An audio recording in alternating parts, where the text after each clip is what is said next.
Hi, I'm Karen. Welcome to Leading Training. I'm going to take you through an induction to assessment so that you understand what assessment means and the process to earn learning credits. The course you've enrolled on is an accredited course, and as such, you will submit assignments and be assessed to be found competent to earn learning credits. But don't worry, we're going to explain to you exactly what you signed up for, so you're in good hands. You're going to hear these terms quite a lot. SACWA, the NQF, and unit standards, and I'm going to explain to you what all of that means. I'm also going to explain what the concept of credit is, competency. We're going to discuss assessment and their two main types, formative and summative, and you're going to learn what a POE is, a portfolio of evidence. I'm also going to explain a statement of results and all the learner documentation you're required to complete. I first want to talk about SACWA, the South African Qualifications Authority. This is the body set up to govern accredited training in South Africa. They oversee the NQF, which is the National Qualifications Framework.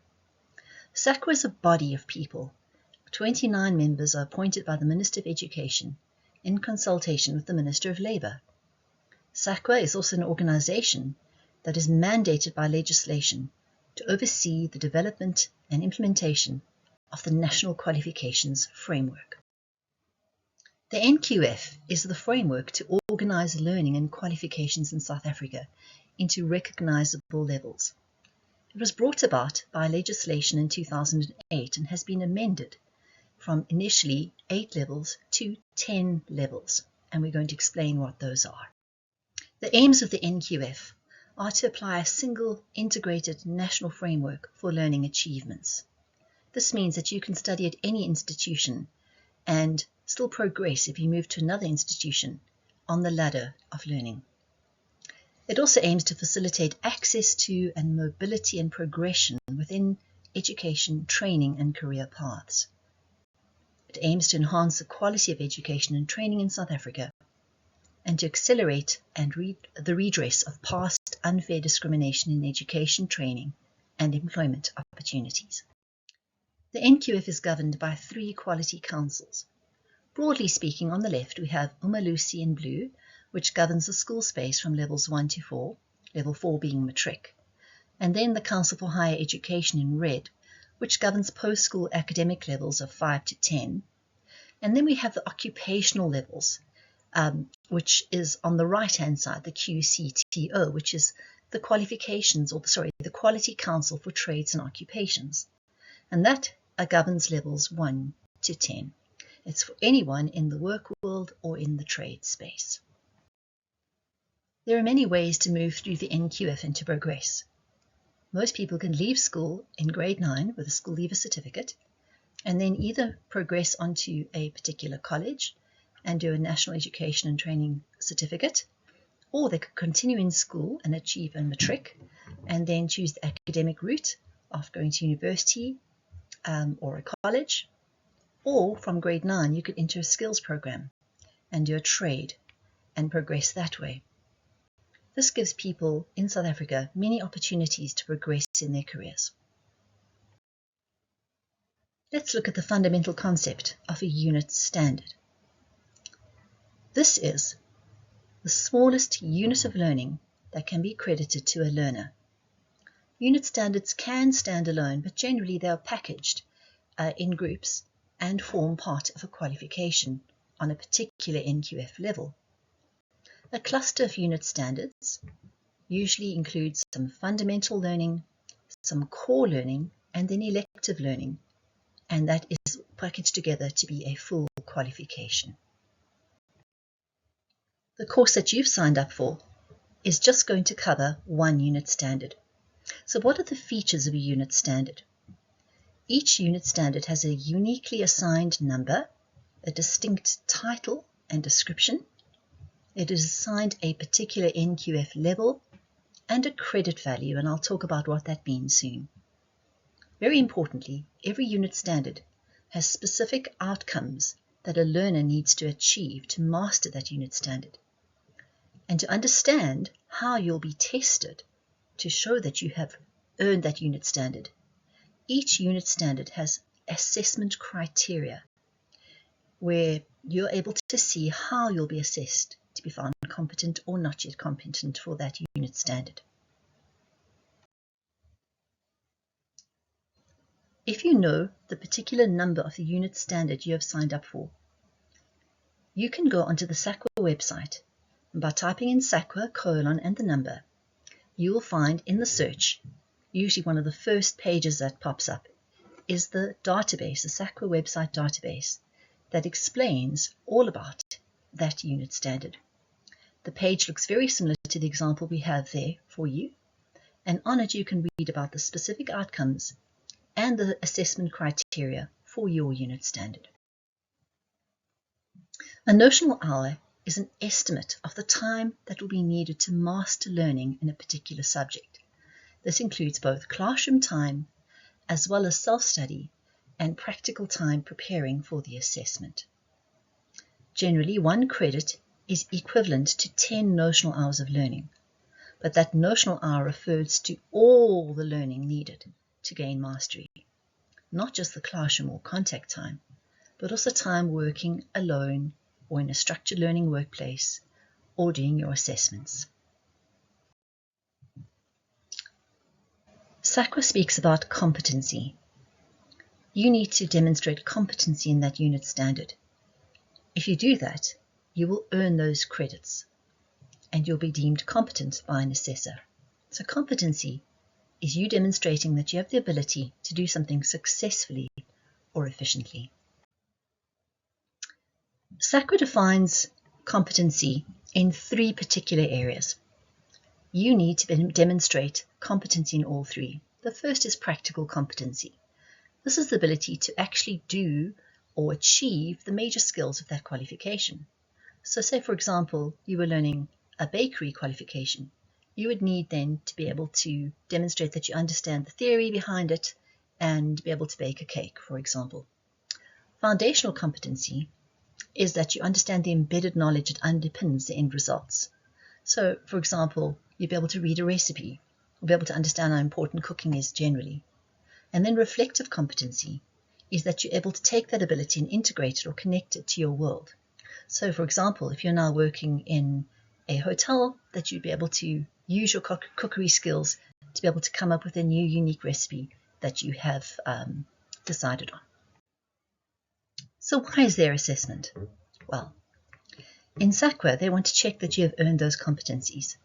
And so the assessment is the way that they use to check and validate that you have actually done that learning.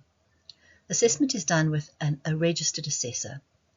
And what they evaluate your work on is that it is valid, in other words, it is suitable to the subject. It must be authentic. It must be your work, not somebody else's. It must be current or recent. You must have done that work within the last 6 months. And it must be sufficient or enough. If they asked you for 3 pieces of evidence, you can't give 2. You must give 3. Assessment is done in class while you're still learning. And that kind of assessment is called formative assessment. But there's another set of assessment that's done after class, and these are your summatives. It's usually a very similar set to the formatives that you did in class, but you will go and work on those alone, and you will then submit those. And that shows you that you can apply the learning by yourself and that you have mastered the skills. There's many ways that you can be assessed. One way that we prefer to use is a portfolio of evidence, or your POE. This document has both your formative and summative assessments in it. You must download that document off our LMS. You then complete all of the activities and submit your completed POE a month after training. Remember, it must be your own work, not artificial intelligence. It must meet the VACS or VAX requirements of being valid, authentic, current, and sufficient. And you must submit it on time. So you could be assessed by having a practical exam, doing a demonstration, but to make our learning work for us in the environment in which we operate, we prefer to use a portfolio of evidence. It's important that you understand the assessment process because there are multiple players. You are the candidate, and as you'll see, that at the start of your journey with us, you're going to have to complete an assessment plan, which is in your portfolio of evidence, and we agree by which time and date your assessments need to be handed in. You then do the assessments as per the assessment plan, and then you submit your POE to us on our LMS. It's now out of your hands.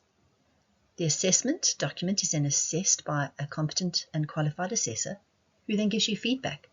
They will either tell you, you're not yet competent, you haven't met all the requirements, and you'll get an opportunity to resubmit and do any fixes or changes. You get 2 opportunities to do that. Hopefully by then you're found to be competent and you move on to the next stage, which is where our company is involved. We then upload your record of learning onto the relevant CETA's website. The assessor completes a report and it gets filed for moderation. The assessment results are moderated by an external moderator, and all the records and learning evidence is uploaded and filed with the CETA. It then leaves our hands at that point. We apply for CETA to do what we call an external verification. There, an external verifier will check the assessor and moderator reports and the record of learning. They will approve and certify them, and if they're happy with how the process has been followed, and they will then issue a certificate of competency or a statement of results to successful candidates. It then is returned to us, and we then issue you those statements of results, and your record of learning is updated on the National Learner Database. This whole process can be quite lengthy, so to shorten it, we need you to do your part, which is the orange part, as quickly as possible. You'll finish training, and then you will have a month to complete your assessment and upload it. We will get it assessed within a week and give you feedback. Hopefully, if you need remediation, you'll get 2 opportunities for that. If you need a third one, you'll need to pay a reassessment fee of 600 Rand. But we hope to aim that you will get everything in and we'll be able to update and upload your evidence to the CETA. We then wait for a date for an external verification, and for some CETAs that can take anything from 1 month to 3 months. Once we have that date, they will then assess it, and then it takes another month, sometimes even 2 months, for them to issue the statement of results. So in total, the maximum time it can take is about 6 months if the CETAs are all operating efficiently. The whole accredited process is about fairness to the learner, and so we need to explain to you what the process is and what you've signed up for. So we have this pre-assessment meeting, which we're doing virtually and online. We meet so you'll understand the process. You need to understand the purpose of assessment so that everything is fair and upfront. We then are going to talk about the assessment plan, which is that you'll be assessed on a portfolio of evidence and the date at which you need to submit. I've explained to you the assessment process and the different people that are involved. So your facilitator will be assisting you. We also have assessors, moderators, and then the CETA verifier. And only then do you get your competency declaration, which is your statement of results. Remember to check the learning outcomes and assessment criteria for your unit standards by typing in SAQA and the unit standard number into a browser.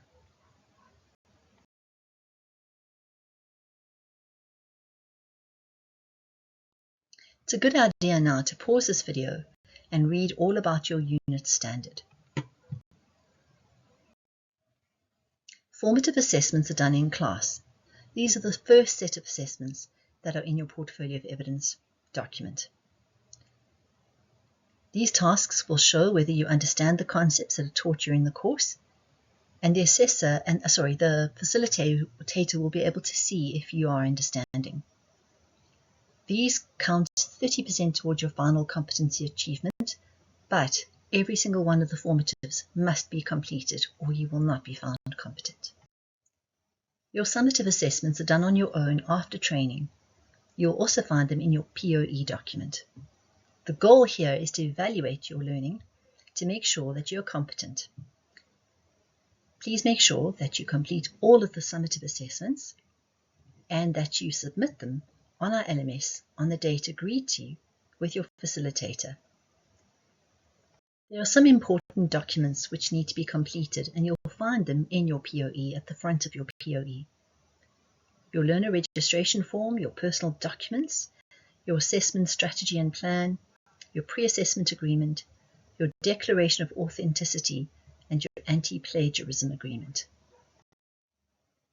Please complete your learner registration form and provide all of the details there so that we can upload your details onto the relevant CETA website. If you have any problems, please contact our offices and we will help you. The CETAs need to make sure that they know who you are. And so to prove your identity and to prevent fraud, we need to have a certified copy of your ID and a certified copy of your matric certificate and a copy of your latest CV uploaded onto the document portal on our LMS. If you have any trouble uploading, please email them to us and we'll upload them for you. We cannot load you onto a CETA website and get a verification date if we do not have these documents. In your POE, you will see that there's an assessment strategy and plan. This will detail by what date you attend training and when and how you need to complete and upload your summative and formative assessments. You will need to sign to show that you have been consulted on this plan and that you've agreed to training and assessment. We will also be telling you soon of your rights to appeal any assessment decision that you think is unfair or unreliable or invalid or impracticable. You need to sign saying that you have read and understood the appeal procedure and that you know that assessments may be moderated or verified by an external party.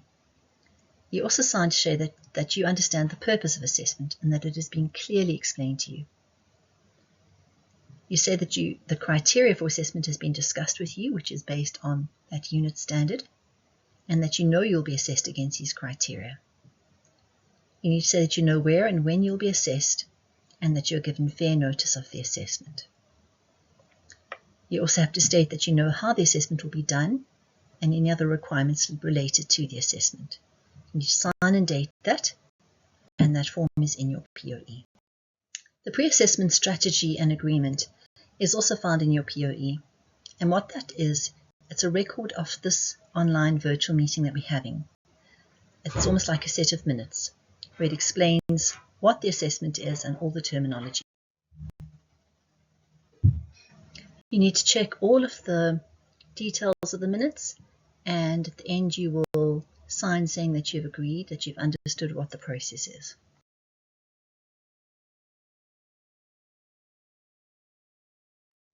You need to complete a declaration of authenticity, which states that the work is yours and yours alone.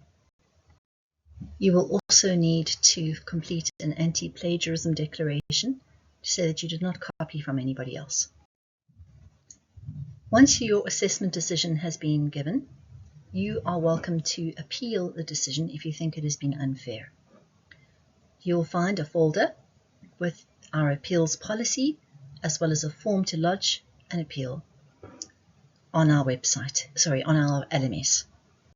You can appeal if you think that your assessment was unfair or invalid or unreliable or unethical, or that the assessor had inadequate expertise or experience. You'll find these documents uploaded on our LMS in the first section. Here is an example of what the appeals form looks like.